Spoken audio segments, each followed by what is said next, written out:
What's up, Razzmanites?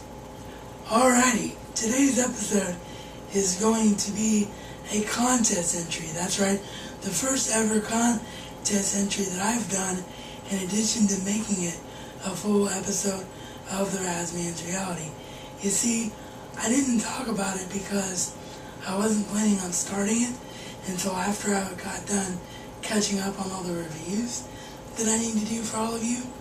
But a series of videos that I was going to start on the show is a series of best of, or most of, or things like that nature, like most underrated films, top directors, things of that nature. Well, my buddy Rchattaway87, came up with a topic for his video entry to his contest that was right in line with said theme.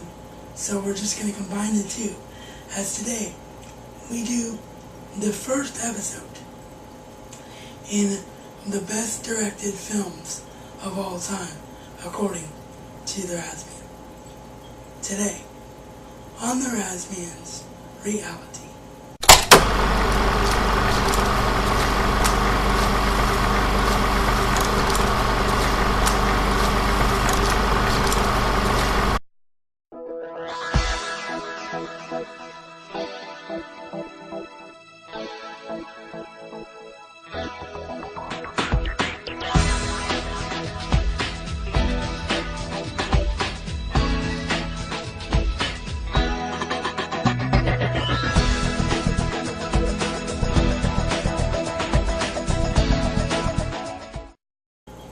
Alrighty, so as I said, this is going to be the first because I had to narrow this down to 5, or at least that's what I was supposed to do.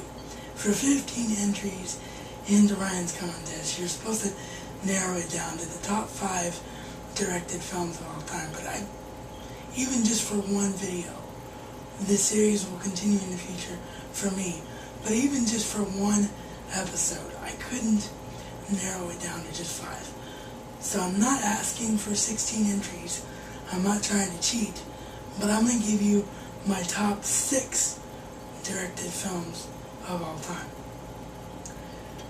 Beginning with, at number 6, Star Trek 2009 from J.J. Abrams. This film is a brilliant piece of cinema. J.J. Abrams had to do something that I think is one of the most difficult tasks given to any director in the past decade, and that's revitalize a franchise in Star Trek with so much fandom and so much back history. And not only did he succeed in doing it, but as I said, he created one of the best directed films of all time. His usage of the camera, he uses close-ups at the right time, far away shots at the right time, and the most poignant thing about this film, direction-wise, is JJ's use of lens flares and the ability to create a space-age type effect of being in space by the use of something as old-fashioned lens flaring in the day and age of a lot of films being shot on high-definition video. If you haven't seen Star Trek 2009, it truly is a great example of what direction can be all about. So make sure you check it out. And yes, I know the condition of my slipcover is less than immaculate. Unfortunately, when I moved from my house to my apartment, it was one of the discs that got less than favorable treatment in the box.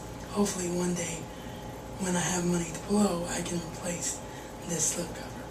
The next 2 films are indeed 2 that I own, but because of the way my room is arranged and the way I have to sort of have my collection spread out, these were not accessible films at the time of this episode, so I'm just going to use overlay photos for them. So at number 5, we have a film from Ryan's favorite director of all time, Stanley Kubrick, and it is A Clockwork Orange. what can I even say to talk about A Clockwork Orange in terms of direction? Right from the very beginning of this film, the camera work by Stanley Kubrick plays with your mind. There is a saying that I could use, however I don't like using coarse language, so let's instead revitalize the saying and let's call it a mind trip. Stanley Kubrick throughout this entire film creates the ultimate mind trip. You become dizzy watching the camera, but it doesn't take away from the film, but rather adds to it. And it's the best use of camera work that I have seen in a long, long time, and definitely one that sticks in your brain. So if you want to know why Stanley Kubrick is one of the greatest directors of all time, if you want a film that defines a masterpiece, you have to look at the direction of A Clockwork Orange. At number 4, we have 3 films that I combine into one for the same reason that I do it for the Back to the Future trilogy, because I consider it all one big long story. Not just because that's the way it comes across on film, but because the books that the films were based on were actually meant to be one long book, and it was the publisher who split them apart into 3. And I'm talking about the extended versions of the Lord of the Rings trilogy. Now you may have noticed that I didn't actually show the edition that I own in overlay, but rather the edition that I and the rest of the world very soon will be dying to own come November, the extended Blu-ray set, because I felt like these films deserve to be shown off in the best way possible.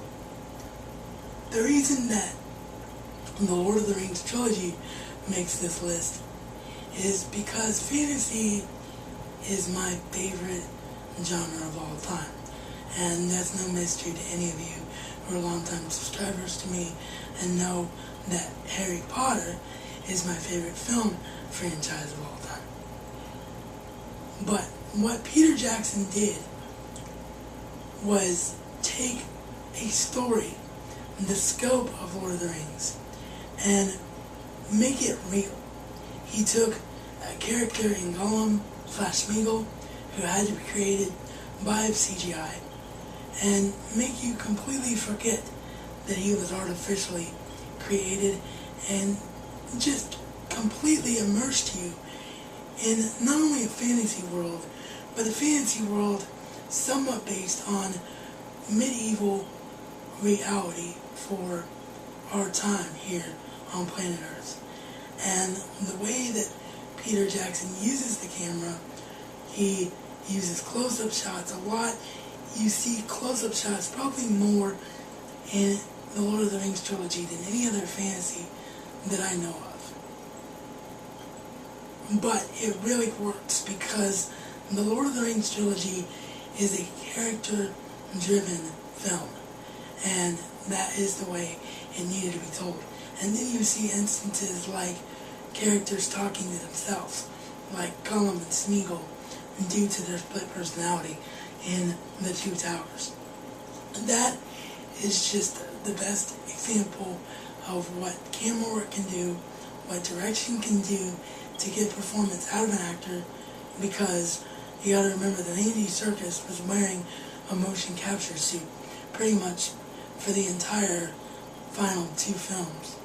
He wasn't actually there for the Fellowship of the Ring, but that was just because they hadn't cast an actor for the role yet. But Andy Serkis was pretty much in a motion capture suit the entire time, and it just shows that even when you're pretty much acting to your imagination, if you have the right director behind the project, he can create something unbelievable. And we'll talk more about that as this list goes on. But there's your number 4, the Lord of the Rings trilogy. At number 3, we have my second favorite film of all time, Ridley Scott's 1982 sci-fi epic masterpiece, Blade Runner. The reason that Blade Runner gets a Best Direction nod is for the same reasons that I talked about with Lord of the Rings. He being Ridley Scott, uses the camera in a way that you are totally immersed in a world that is of fiction, but a world that feels like reality. And this is the most character-driven science fiction film of all time. And I think that has a great deal to do with the acting, yes.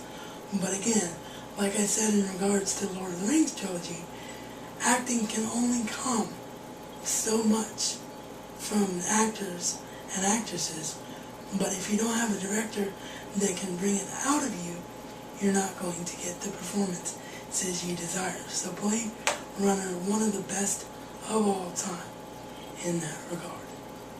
At number 2, we have the first of 2 films back-to-back from the same director to finish off my list. This one from 2010. It is Christopher Nolan's Inception. For those of you that have never seen Inception, just like I talked about A Clockwork Orange being the ultimate mind trip, Inception is the film that's done it in more recent years. You don't know how this idea of going inside people's brains and controlling their dreams is ever something that you should believe in being a reality. But Christopher Nolan does such crazy camera work that even when you're inside the dreams, it doesn't seem unrealistic because the camera work changes when you're in the dream world as opposed to when you're awake in the quote-unquote real world. It is the ultimate testament to what a camera can do. And although you get dizzy at times, although you feel like you're on an amusement park ride at times, it is one of the most brilliant things you'll ever see, and truly, truly a testament to great direction. The fact that Christopher Nolan did not win an Oscar for Inception is probably the greatest injustice of all time. Nothing against The King's Speech, but The King's Speech wasn't nearly as well directed, in my opinion. Even though I haven't seen it, I don't see how in the world it could be nearly as well directed as Inception.